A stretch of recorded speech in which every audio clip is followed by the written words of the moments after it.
Hi, magandang araw. Ito ngang umaga ay umuulan pa rin dahil nga mayroong bagyo sa ating bansa. Ingat po tayong lahat at paghandaan ang mga brownout at kung ano pang maaaring maganap para sa araw ng tag-ulan. At ito nga pala ang aking kakarapin ngayong araw. Nagsimula sa kusina at nakita nyo naman may mga pansalo na naman ako ng tubig sa tubig ulan. Umuulan na naman ang bahay. At ito nga, malinis-lis na kahit paano nakapagwalis at mop na nga pala ako kanina. Ito nga palang manok ay inasinan ko.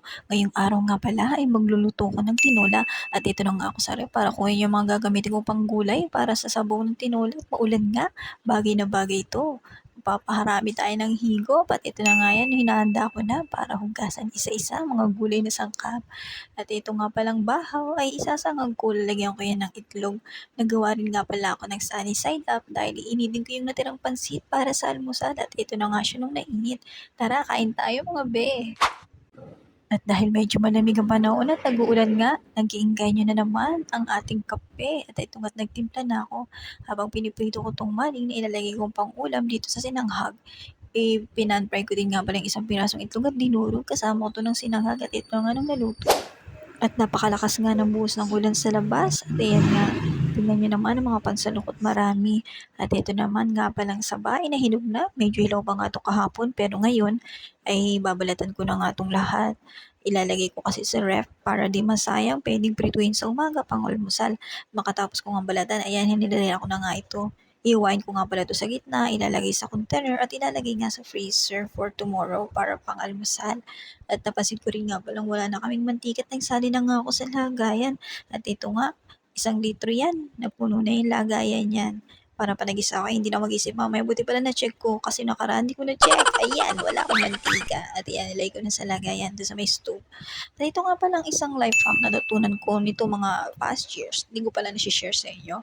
Ito nga palang sayote ay kinakaskas ko yung dulo doon. Tingnan nyo oh. Pag bumula yan yung pinakang dagta. Ginagawa ko yung palagi lalo na sa mga papaya, pagbabalatan ko, ayan, nakita nyo naman.